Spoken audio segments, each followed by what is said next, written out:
Hello friends आज इस video lecture में हम स्टडी करने वाले हैं एप्लीकेशन ऑफ डायमेंशनल एनालिसिस। जैसा कि प्रीवियस जो वीडियो लेक्चर था अपना, जो पार्ट 1 था डायमेंशन पे बेस्ड था, उसमें हमने डायमेंशंस को फॉर्म करना सीखा था। और आज इस वीडियो में हम सीखने वाले हैं कि डायमेंशन जो हैं उनकी एप्लीकेशंस क्या हैं।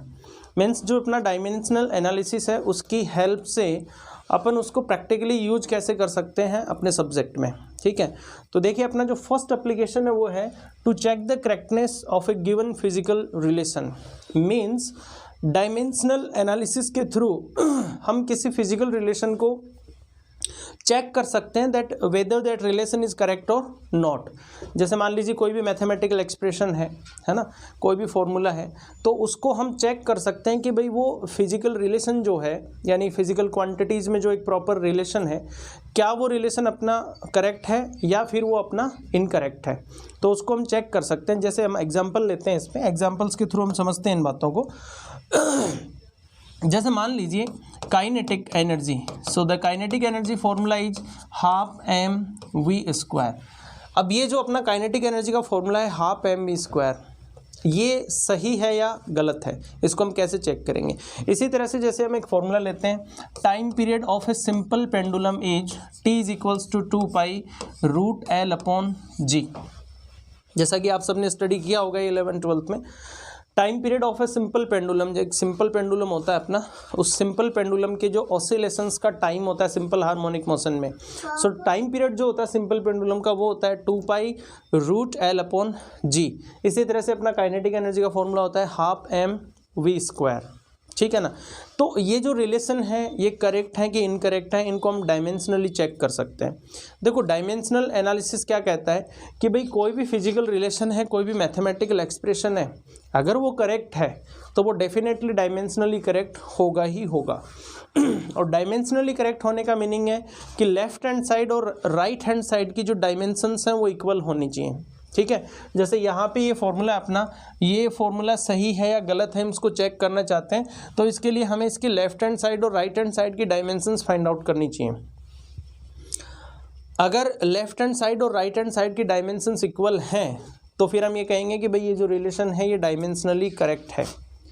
यहाँ पे एक ध्यान देना होगा हमें, डायमेंशनली करेक्ट कोई भी अगर रिलेशन है, कोई भी रिलेशन अगर डायमेंशनली करेक्ट है तो इसका मतलब ये श्योर नहीं है कि वो मतलब रियल में करेक्ट है ही। डायमेंशनली करेक्ट जो रिलेशन होता है वो रियली करेक्ट है या नहीं है, इस पे हम श्योरिटी के साथ नहीं कह सकते हैं। क्यों नहीं कह सकते, ये समझना इंपॉर्टेंट है। जैसे देखिए ये अपना टाइम पीरियड का फॉर्मूला है 2π√L/g। चलो सबसे पहले हम इसको चेक करते हैं कि डायमेंशनली करेक्ट है या नहीं है। तो लेफ्ट हैंड साइड और राइट हैंड साइड ये डायमेंशन हम फाइंड आउट करते हैं। तो ये क्या है, टी का मीनिंग है टाइम पीरियड। तो टाइम पीरियड तो अपने आप में खुद एक फंडामेंटल फिजिकल क्वांटिटी, तो टाइम पीरियड का जो डायमेंशन होगा वो क्या होगा भाई, m0 L0 and t1, simple. तो जो लेफ्ट हैंड साइड है उसका डायमेंशन है m0 L0 t1। अब हम राइट हैंड साइड में चलते हैं और राइट हैंड साइड जो है उसका हम डायमेंशन फाइंड आउट करते हैं। अब देखिए राइट हैंड साइड जो है, राइट हैंड साइड में ये जो अपना कांस्टेंट है 2π, इस कांस्टेंट का कोई डायमेंशन नहीं होगा, 2π का कांस्टेंट का कोई डायमेंशन नहीं होता। तो राइट हैंड साइड में हम डायमेंशन फाइंड आउट करेंगे √L/g के लिए। ठीक है, तो देखिए √L/g, सो L क्या यहाँ पे लेंथ है, तो लेंथ के लिए डायमेंशन अपना L होगा। और G है अपना ग्रेविटेशनल एक्सेलरेशन। तो एक्सेलरेशन का डायमेंशन हमने स्टडी किया हुआ है, ग्रेविटेशनल एक्सेलरेशन का डायमेंशन वही अपना LT-2। Is it okay. तो जब आप इसको सोल्व करते हैं ये रिजल्ट आपका बन रहा है, देखिए L और L कैंसिल आउट हो चुका है, T⁻⁻2 ये अपना न्यूमरेटर में आ जाएगा, तो ये हो जाएगा t²। फाइनली क्या बन गया, ये t। तो आप देख रहे हैं राइट हैंड साइड जो है, राइट हैंड साइड का जो डायमेंशन बना है वो भी आपका t1 बना है, यानी m0 L0 और t1, ये आपका डायमेंशन राइट हैंड साइड के लिए बन चुका है। और लेफ्ट हैंड साइड का जो डायमेंशन था वो भी यही था। तो इसका मतलब ये है कि ये जो अपना गिवन रिलेशन है, means the formula of time period, ये जो टाइम पीरियड का अपना फॉर्मूला है ये करेक्ट है। ठीक है ना, मतलब ये डायमेंशनली करेक्ट आ रहा है। अब डायमेंशनली जो करेक्ट रिलेशन होता है, मैंने क्या कहा था अभी कि डायमेंशनली करेक्ट रिलेशन 100% करेक्ट है ही ये श्योरिटी हम नहीं दे सकते। क्यों नहीं दे सकते, इसका रीज़न क्या है? जैसे मान लीजिए कि ये जो कांस्टेंट था अपना 2 पाई, अगर मैं यहाँ से इस कांस्टेंट को रिमूव कर देता हूँ तो कांस्टेंट को रिमूव करने के बाद भी तो ये फॉर्मूला अभी डायमेंशनली करेक्ट है ही ना, लेकिन वास्तव में तो ये करेक्ट नहीं है, क्योंकि वास्तव में जो फॉर्मूला है वो क्या है, वो है 2π√L/g। तो अब ये जो फॉर्मूला है ये डायमेंशनली करेक्ट दिखेगा आपको, बट वास्तव में ये करेक्ट नहीं है। कहने का मीनिंग सीधा सा है कि जो भी कांस्टेंट होते हैं उन कांस्टेंट्स का हमें पता नहीं चल सकता डायमेंशन से, क्योंकि कांस्टेंट की कोई डायमेंशंस नहीं होती हैं। तो कोई भी फिजिकल रिलेशन है, कोई भी मैथमेटिकल रिलेशन है, और उसमें जो पर्टिकुलर कांस्टेंट्स हैं, अगर वो कांस्टेंट्स अपने हिडन है, वो हाइड किए हुए हैं, तब भी वो तो मतलब डायमेंशनली तो करेक्ट ही होगा। तो इसलिए मैंने कहा that if any physical relation और एनी मैथमेटिकल इक्वेशन और mathematical expression is dimensionally correct, then we can't say that it is 100% correct. Yes, लेकिन ध्यान दें, अगर कोई रिलेशन डायमेंशनली इनकरेक्ट है तो डायमेंशनली इनकरेक्ट जो रिलेशन होता है उसको आप कह सकते हो कि भाई ये 100% इनकरेक्ट होगा, क्योंकि जो डायमेंशनली इनकरेक्ट है वो करेक्ट हो नहीं सकता किसी भी कंडीशन में। ठीक है ना? तो सिंपल सा मीनिंग है कि लेफ्ट हैंड साइड और राइट हैंड साइड की जो डायमेंशंस है वो इक्वल होनी चाहिए। अगर वो इक्वल हैं तो अपना जो मैथमेटिकल रिलेशन है वो ओके है, अदरवाइज तो ऐसे हम करेक्टनेस को चेक करते हैं। जैसे यहाँ पे हम देखते हैं kinetic energy is equals to ½ mv²। अब देखो इसको हम चेक करते हैं, तो राइट हैंड साइड में हम डायमेंशन लिखते हैं और लेफ्ट हैंड साइड में लिखते हैं। तो लेफ्ट हैंड साइड में तो काइनेटिक एनर्जी मैंने आपको बताया था पार्ट फर्स्ट में, आपने देखा होगा कि भाई जो वर्क का डायमेंशन होता है वही डायमेंशन एनर्जी का होता है, चाहे भले ही वो कोई सी भी एनर्जी हो, काइनेटिक एनर्जी हो, पोटेंशियल एनर्जी हो, केमिकल एनर्जी हो, कुछ भी हो यार। तो जो वर्क की डायमेंशन होती है वही डायमेंशन किसकी होती है, काइनेटिक एनर्जी के लिए होती है। तो काइनेटिक एनर्जी का जो डायमेंशन होगा वो तो वही होगा जो अपना वर्क डन का होता है। तो वर्क डन का डायमेंशन होता है mL2T-2, ये अपना डायमेंशन है वर्क डन के लिए। ठीक है, ये लेफ्ट हैंड साइड का डायमेंशन रहेगा। राइट हैंड साइड में आप डायमेंशन चेक करोगे तो 1/2 तो यहाँ पे कांस्टेंट है, कोई डायमेंशन इसका नहीं बनेगा। और m आपका मास है, तो मास के लिए क्या लिखोगे m, और v क्या है, वेलोसिटी। वेलोसिटी का डायमेंशन आप सबको पता है L_T-1, तो पावर 2 है इसका, तो ये आपका बन गया mL2T-2। अब आप देख पा रहे हैं left hand side and right hand side दोनों के डायमेंशन जो हैं वो इक्वल है। इसका मतलब ये रिलेशन डायमेंशनली करेक्ट है। ठीक है, लेकिन फिर देखो वही चीज़ यहाँ पे आपको ध्यान देनी है, अगर मैं इसमें ये ½ नहीं लिखता, 1/2 अगर मैं नहीं लिखता तब भी तो ये डायमेंशनली करेक्ट होता, बट वास्तव में तो करेक्ट नहीं था ना। मीन्स काइनेटिक एनर्जी का सही फॉर्मूला तो ½ mv² होता है। तो इसमें जो 1/2 कांस्टेंट है, अगर उसको आप हाइड भी कर दोगे तो भी रिलेशन डायमेंशनली तो करेक्ट ही होगा ना, बट रियल में वो करेक्ट नहीं होगा। तो इस बात को बहुत अच्छे से आप माइंड में फिट करें। ये क्वेश्चन कॉम्पिटिटिव एग्जाम्स में थ्योरेटिकल भी पूछा जाता है कि भाई कोई भी फिजिकल रिलेशन अगर वो डायमेंशनली करेक्ट है तो क्या वो सच में करेक्ट है, 100% करेक्ट है, क्या ये श्योरिटी आप दे सकते हो? जी नहीं, बिल्कुल नहीं दे सकते। If any physical relation is dimensionally correct we can't say about that it is 100% sure, है ना। बट अगर कोई भी फिजिकल रिलेशन डायमेंशनली इनकरेक्ट है then we can say that this is 100% incorrect. ये बहुत इंपॉर्टेंट है, इस पर आप ध्यान दें। तो ये अपना एप्लीकेशन है डायमेंशनल एनालिसिस का, फर्स्ट एप्लीकेशन है ये, जिसमें हम करेक्टनेस को चेक कर रहे हैं। इस पे कुछ और भी क्वेश्चन कई तरीके से आते हैं, उन क्वेश्चंस को भी जैसे हम समझते हैं, थोड़ा सा ध्यान देते हैं उन क्वेश्चनों पे। जैसे इक्वेशन ऑफ मोशंस की हम बात करें, इक्वेशन ऑफ मोशन जो फर्स्ट सेकंड थर्ड जो इक्वेशन होती हैं अपनी, जैसे मान लीजिए v = u + at, ये एक इक्वेशन है। ठीक है, सबको पता है फर्स्ट इक्वेशन ऑफ मोशन है। अब ये डायमेंशनली करेक्ट है या नहीं है? तो देखिए यहाँ पे लेफ्ट हैंड साइड में आप डायमेंशन किसका लिखोगे, लेफ्ट हैंड साइड में आपको डायमेंशन लिखना है वेलोसिटी का, तो वेलोसिटी का डायमेंशन तो Lt-1 होता है, कहीं कोई प्रॉब्लम नहीं है आपको। Now again this u is initial velocity, तो इस इनिशियल वेलोसिटी का जो डायमेंशन है वो भी आपका Lt-1 ही बनना है। और अब ये at जो टर्म है इसका आप डायमेंशन बनाओगे तो a क्या है, एक्सेलरेशन का डायमेंशन Lt-2 बनेगा, और t क्या है, टाइम, तो टाइम के लिए डायमेंशन वही अपना t, तो ये भी आपका Lt-1 ही बन गया। ठीक है ना। कहने का मतलब यहाँ से जो कंसेप्ट सीखने को मिलना है वो क्या है, वो ये है कि u प्लस ए टी, देखो ये u जो है, ये u क्या है ये u क्या है, ये u है इनिशियल वेलोसिटी। अब इस वेलोसिटी में ऐड क्या हो रहा है, ए टी, वेलोसिटी में ऐड क्या हो रहा है, ए टी। तो इसका मीनिंग है, देखो प्लस और माइनस की जहाँ बात हम करते हैं, जहाँ एडिशन और सब्ट्रैक्शन की बात करते हैं, वहाँ पे क्या है भाई, सेम फिजिकल क्वांटिटी का एडिशन या सब्ट्रैक्शन हो सकता है। सिंपल सा समझें आप, रुपए में रुपए ऐड हो सकते हैं या माइनस हो सकते हैं, पैसे में पैसे ऐड हो सकते हैं या माइनस हो सकते हैं, डॉलर में डॉलर ऐड हो सकता है, माइनस हो सकता है, एरिया में एरिया ही प्लस माइनस हो सकता है, वॉल्यूम में वॉल्यूम ही प्लस माइनस हो सकता है। ऐसा तो नहीं है ना कि एरिया में वॉल्यूम प्लस या माइनस हो सकता है, नहीं, बिल्कुल यही कंसेप्ट यहाँ पे आपको ध्यान देना है कि ये u वेलोसिटी है और इस वेलोसिटी में ये ए टी क्या हो रहा है, ऐड हो रहा है।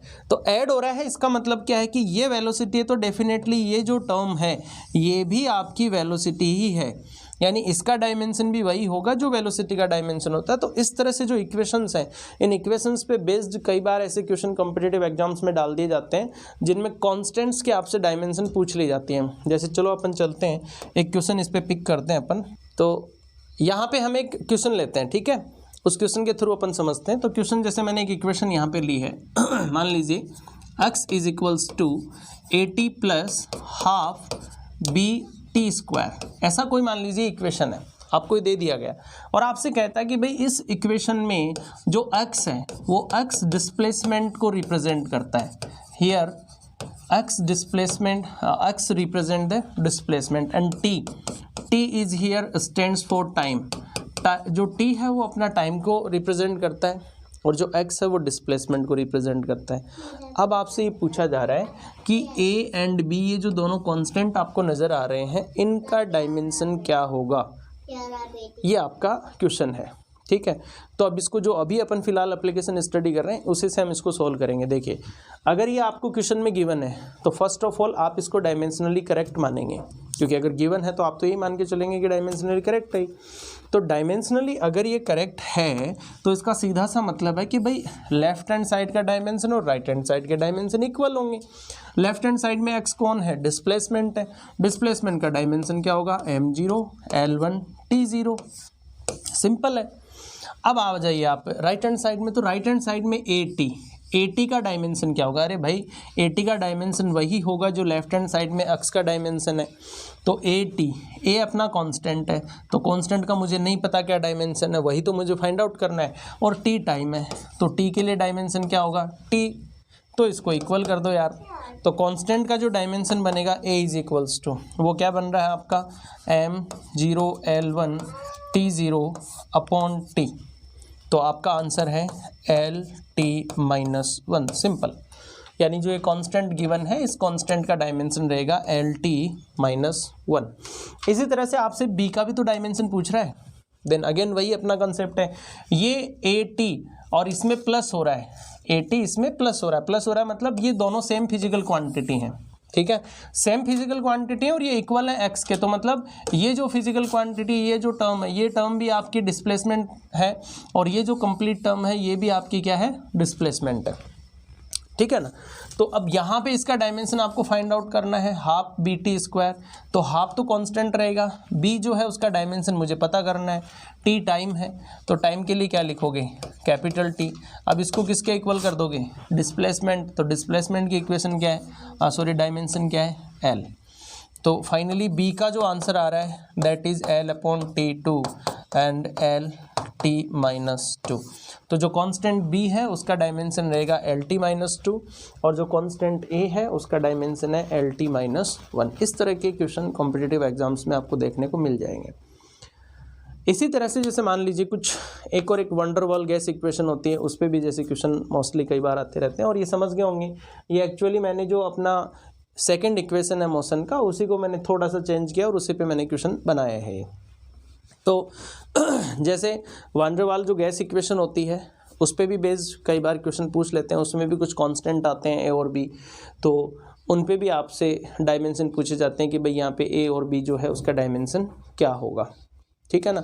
तो उसका जैसे मान लीजिए एक ऐसा कोई टर्म आपको दे दिया गया that p plus a upon V square into V minus b is equals to R T, ऐसी कोई इक्वेशन है मान लीजिए।